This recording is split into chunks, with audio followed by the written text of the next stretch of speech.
Our next speaker has a very special story to tell about survival. Nathan Zepell was born in Riga, Latvia, in 1915. In his late teens, he started a thriving business which was taken over by the Russians in 1940. A year later, the Nazis invaded his country, and he subsequently endured the cruel treatment of a concentration camp. Nathan came to America in 1949 as a struggling inventor. His achievements as an inventor have really been remarkable. One of his inventions has been used by each and every one of you. He'll tell you about it. Yes, Nathan is a survivor, driven by incredible willpower, humor, devotion, and love. I'm sure that you'll agree after hearing our next speaker that his is indeed a very special story of survival and success. Ladies and gentlemen, join me in welcoming Nathan Zepell.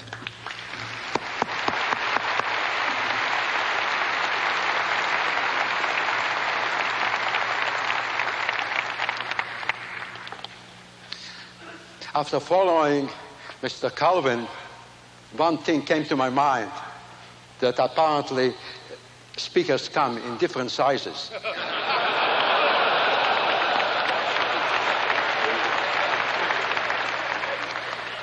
I first want to share with you an experience I had about 22 years ago when I was the inventor of the Schaefer Pen Company. It was Christmas time, and this was my very first vacation for 2 weeks. They asked me where I'm going to go. So I said, I'm going to Chicago. They said, in the wintertime to Chicago? That's crazy. Why don't you go to California?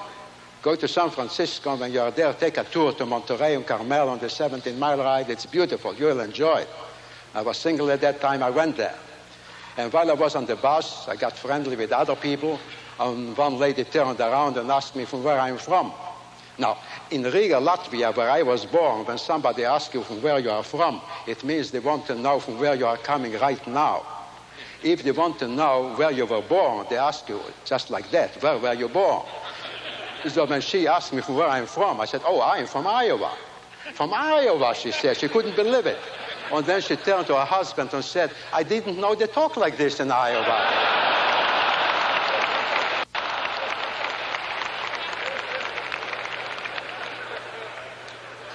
Now, the spirit of commitment and love has a very special meaning to me, because without it, I wouldn't been here. I would have been dead and died many times before. And love, I haven't seen for a long time, for 4 years, from others. I have seen hate.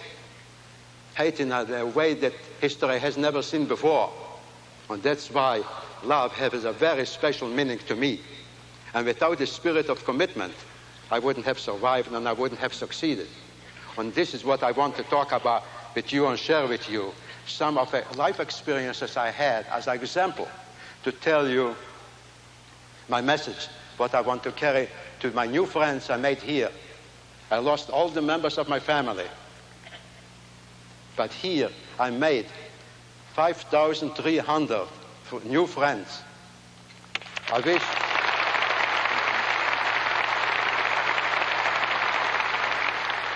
Thank you. I wish I could hug you all, because this is an enormous experience for me. I am not in the insurance business. I'm an inventor. And a lot of people may ask, so why am I here? Inventing pens and insurance, or selling insurance is not the same thing. It is the same thing. Because it is salesmanship.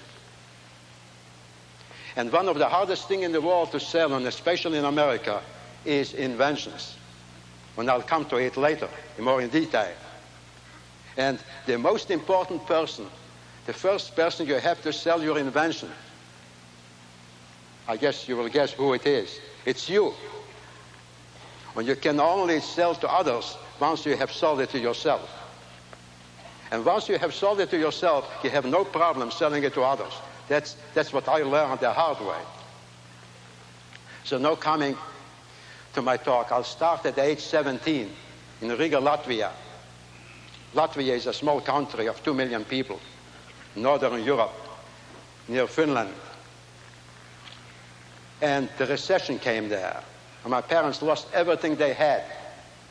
When I realized I cannot share the meager bread that he has with me. So I went to look for a job. And I thought, since I'm good in electromechanical things, I'll get a job just like that. So I walked from shop to shop, and I said, I'll work for very little. And they said, don't you know what's going on here? We have a recession.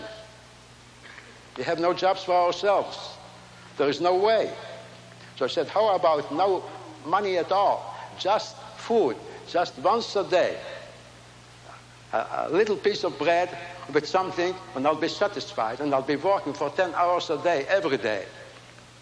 They said, we are glad we have enough food for ourselves. What are you talking about? So there is no way. It's a very terrible feeling when nobody wants you, not even for nothing. So I walked in the streets aimlessly, didn't know what to do with myself. Even the thought of suicide came to my mind. I can go home and cry. What can I do? I looked in some hardware store windows but just to kill time. And there I saw a sign. Just arrived from Germany, the latest and the best, a new kind of a doorknob for furniture, because furniture was a big industry in Latvia. And it cost 12 lots apiece. A lot is the American currency. A lot was worth 20 cents in American money. 12 lots. I could live for 10 days like a king for 12 lots. And here, just for one doorknob, 12 lots. So I'm walking away from that window, and then I want to tell you, we are more than just one personality. We are more than two. We are really at least three, all the time. The strong you, the weak you, and the guy in the middle who has to decide who is right and who is wrong.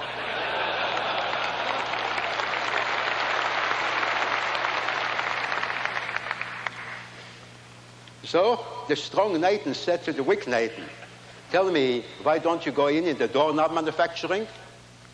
And the weak Nathan said, well, that's easy for you to say. How can I go in the doorknob manufacturing? I have nothing. I have not a penny. Well, and then the strong Nathan said, well, let me see, what do you need? You need that particular material, right? So why don't you go to the agency and tell them that you need samples, just a few samples, because you want to go into manufacturing. Maybe they'll give it to you for nothing, because samples usually are not charged. And once you have the samples, then you can do something. So I did so. I felt really a kick in the back from the strong Nathan. And I rushed to that agency. And when I came to the agency, and I asked them for it, luckily they gave it to me. More than I expected of those broken samples that is of no use to them, they would have thrown it out anyway. And they gave it to me. And now I'm walking with a big box of the samples. And while I'm walking out, again the weak Nathan, because he's always like, he looks for excuses. So he said, well, and of course I have noticed that we have the samples, but how am I going to make it? The strong Nathan said, well, let's think about that too. After all, you have some friends who have shops. Why don't you go to them and ask them? They should allow you to work at their place for a few days or a few nights, and you'll make it. So I walked over to them, and I told them about it. And they said, you mean to say you will go in just like that in manufacturing doorknobs? You realize that you need a factory, you need agents, you need stationery, you need packaging. You cannot go like that, or you cannot do it like that. And I said to him, look, I have no choice. I'll have to do it just like that. Well, they didn't like the idea. It's for me to work during the day. I had to work at nighttime.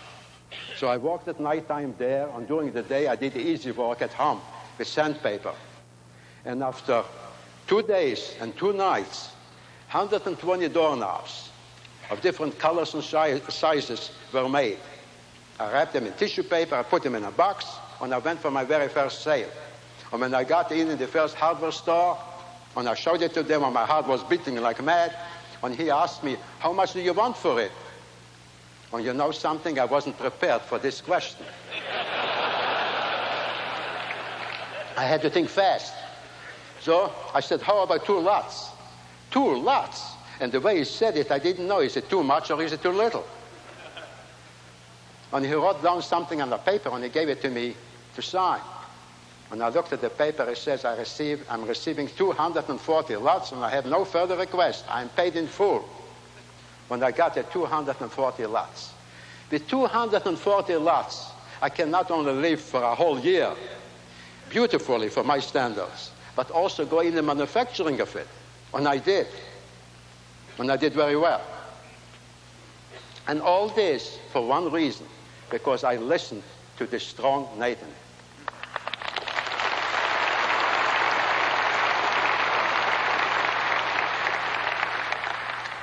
And the strong Nathan helped me in many other ways later, as you will notice. Then the Russians came in. The Russians occupied Latvia in 1940. And all ex-owners of factories were sent to Siberia. They gave them 10 minutes time to take the belongings, and the whole family went. And of course, in panic, they took the wrong things with them. I was witnessing this kind of experiences. Then came my turn. They came to my factory. They told me to go out. We are going to have a meeting with your workers. And if one of them says one bad word, I am going to Siberia. And most of them died there in a very slow death. And here I'm standing outside. Every minute seems like forever. And finally he came out after an hour and a half. He came over and he said to me, let's shake hands. I didn't know what it means. Let's shake hands because you are going to be now the manager of this place. Your workers said they will not be able to do it without you. It's very important. I learned to be nice to everybody, even to those who are working under you.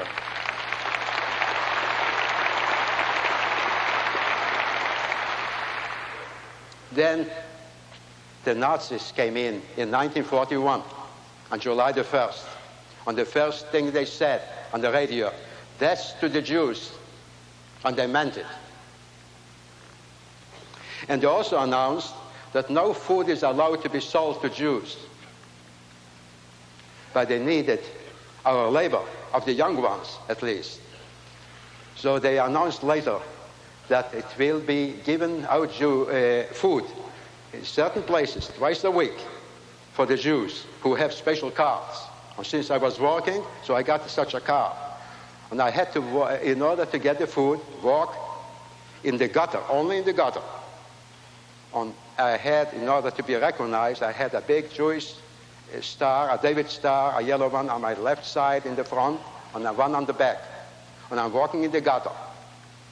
And I knew that it is encouraged by the government to beat up the Jew that is working for the food, to spit in his face or throw rocks on him.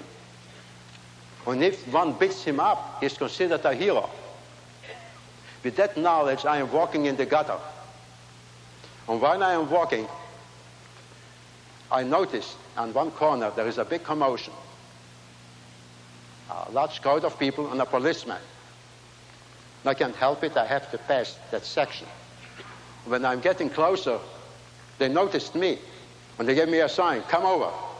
And when I came over, they said, you dirty dog, you know that you're supposed to walk in the gutter, and you did not. I'm going to split your skull. I won't waste a bullet on you. You're not worth that. And the policeman is turning around his pistol to split my skull with the butt of the pistol. What do you do in a case like this? He's standing over me. Ask for mercy would be ridiculous. They would have laughed. Running away, he would have torn me to pieces. I would have died in a slow death. What do you do in a case like this? You got to think. You got to think fast. And fast is not fast enough. And a strange thing happens. You know very little of the working of the mind. a very strange thing happens. For me, time stood still. I had all the time to decide what to do. When I decided there is a way. There is a way. There is one way. And if I will do it right, I may save my life. Even now. What could I do?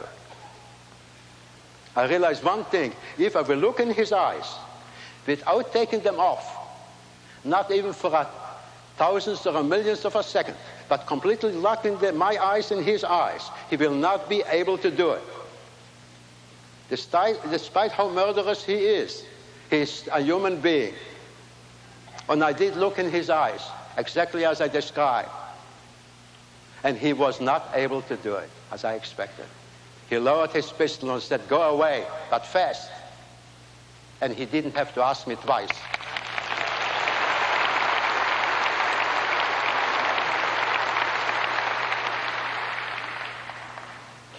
And then, later, on December the 8th, 1941, when we came back from our slave labor walk, late at night, in the ghetto, I'm looking in the street, and I see on both sides of the streets piles. And I thought it is snow. We have a lot of snow in that time, but it wasn't snowing that day. What is it? And then I realized it is dead bodies on both sides of the street as far as the eye can see. I felt something is running in the gutter. It wasn't water. It was blood. Among them were my parents, all the members of my family, my fiancée, whom I was supposed to get married 2 weeks later, were scheduled. And many of all my dear ones, of my schoolmates, of my working friends, and so on. In one day, I lost them all.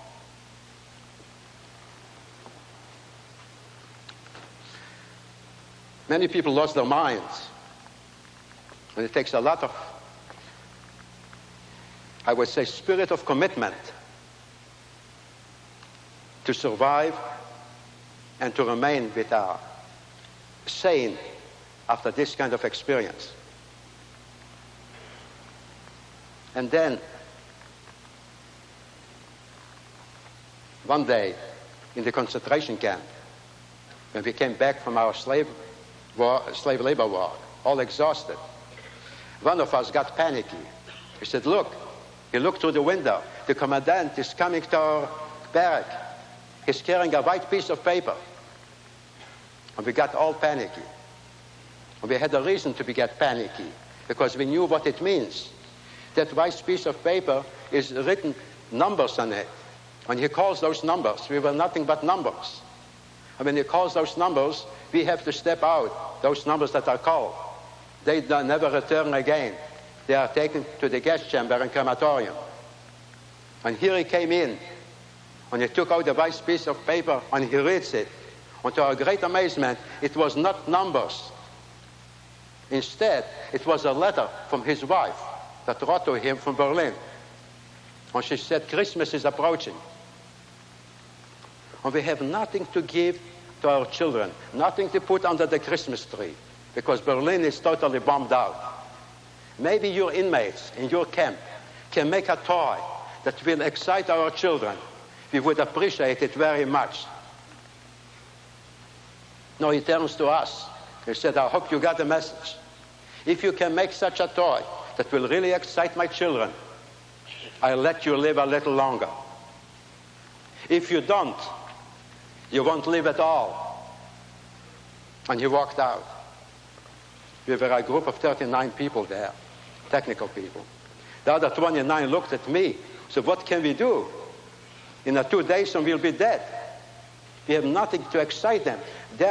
The German people had very nice toys, their children. Their technology was very well advanced. We cannot just take a piece of wood and carve something and say, "Here you have a toy." We got to make something special. We have no winding mechanisms. We have nothing. And I said to them, "Let's think about it. After all, you got to admit, he gave us a very good incentive."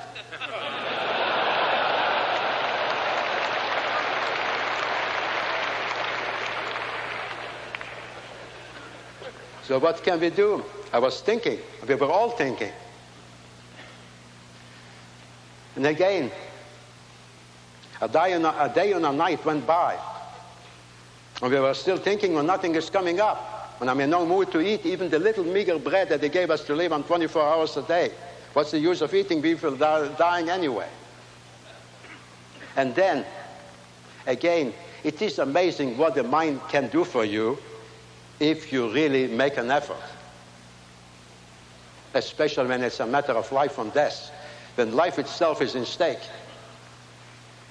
When I jumped from my seat, when I said, fellows, let's get busy. We are going to make the toy. The toy? But what? How? I said, well, one thing we have a hand drill that you turn by hand.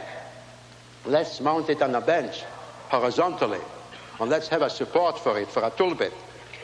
Once we do this, it really resembles a wood turning lathe. But they said, yeah, that's very nice, but how fast can one turn? But if we don't have a motor, how fast can we turn it? I said, well, we have 29 people who can help us. They will stand in line. Each of us will turn a half a minute or whatever he can. And right away, the next guy will take over. And the first guy goes in the back to rest till it comes his turn again. And so we did. And the toy was ready in about 48 hours. When the toy was ready, we told the guards to notify the commandant.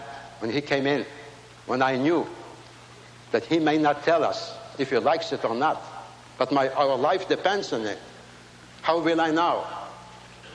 And here I felt again, I shall look in his eyes while I'm demonstrating the toy. When I looked in his eyes, and I knew we will live at least a little longer. He liked it so much that he demonstrated it to the other officers. And then he sent it to Berlin. And when he sent it to Berlin, about 2 weeks after Christmas, we saw him coming again after work with a piece of paper to our barrack. And he took out a piece of paper and he read. It was a letter of his wife, who is so thankful for sending that that toy to them. It really enlightened their Christmas. And all the children of the neighborhood were playing with it and enjoying it. And it made their Christmas a very memorable one. She will never forget it, and so will the children, and neither will I.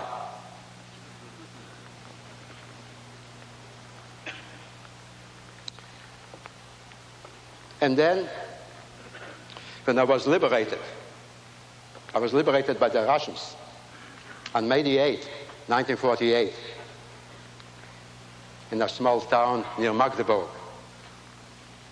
And the Russians asked me, tell me, they said, after all what they did to you, with all the horror and killing all the members of your family, have you taken revenge?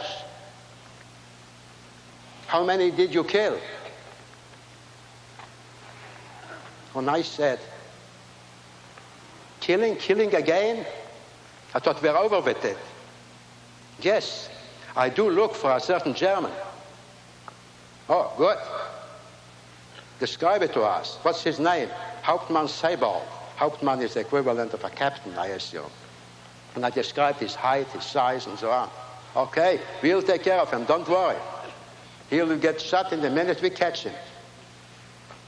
I said, fellas, you don't understand.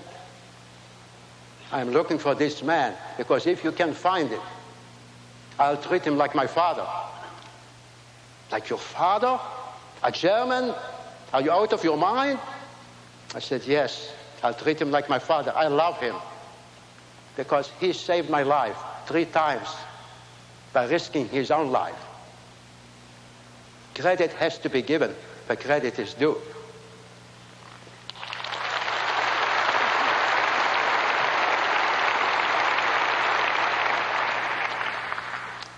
Then I came to America in 1949.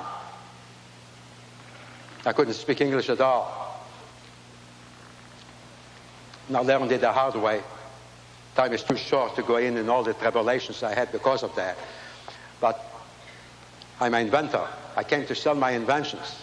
I'm writing instruments, a new kind of fountain pens. And some of my friends asked me, tell me, what are you doing here for a living? I said, well, I'm an inventor. I said, yes, we understand you're an inventor, but what are you doing for a living?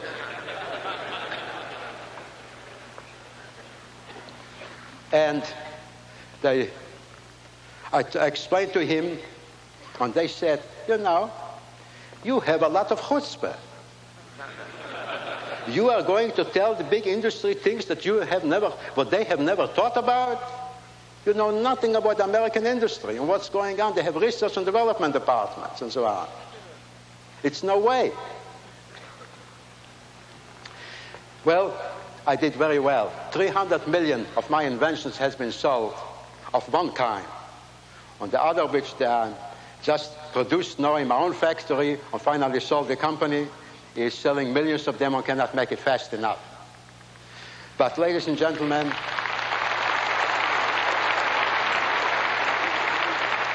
my time is running short, so I want us to finish with the experience I had. At the bicentennial year in 1976, I got in the mail a big envelope, registered mail, return receipt requested. Must be very important. When I looked, who is the sender? The American Academy of Achievement. They want to give me the Golden Plate Award. Why me? How do I fit in? Because I saw who are the best recipients. The best recipients are men like Dr. Edward Teller, Werner von Braun, the missile expert, and so on and so on. It reads who is who in the world. How do I fit in there? Among them is also from the $1 Million Round Table, Robertson Fish. I thought it must be a mistake, and I didn't want to accept it. I spoke with my banker and asked, have you ever heard of the American Academy of Achievement? He said, of course. They're a very prestigious organization, and you should definitely accept it. So I came. And when I came there to spend 4 days with the most outstanding people that the world has, and on top of it, 240 of the most outstanding students. Each of them is not only a straight A, but they got to excel in a field there is no equal to them in the whole nation. For us, this was like being in a dream world. And I had to give 2 talks. One talk during the day, there I can talk even for a half an hour or so. This was easy. But the acceptance talk, and they're giving out 40 awards, and it goes in alphabetical order. And my name is Zepell, so I'm at the end of the list. And all the others speak a much better English than I do. How can I compete with them? And whatever I wanted to say, they said it already before me 39 times. Much, much better. How can I do better, and how can I describe to them what it means to me to be in this place here? In 2 minutes, or 2.5 minutes the most. Since I still have 2 minutes, I'll try to do it now. And here I'm walking up to the podium. I thought I'll collapse before I come to the podium, because 2 spotlights were at me. Can you see me all? Yeah.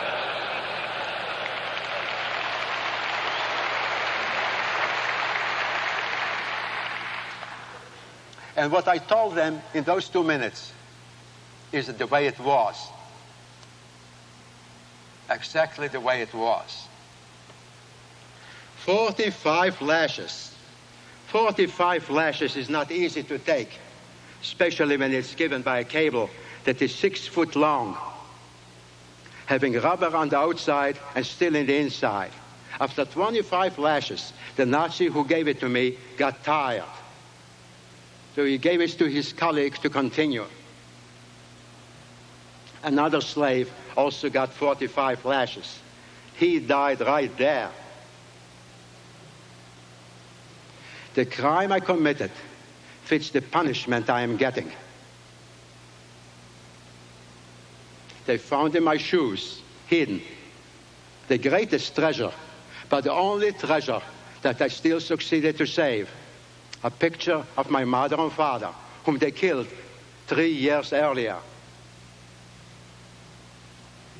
So now, 32 years later, I'm standing here as a proud citizen of the mightiest, of the richest, of the most democratic country that ever existed in human history.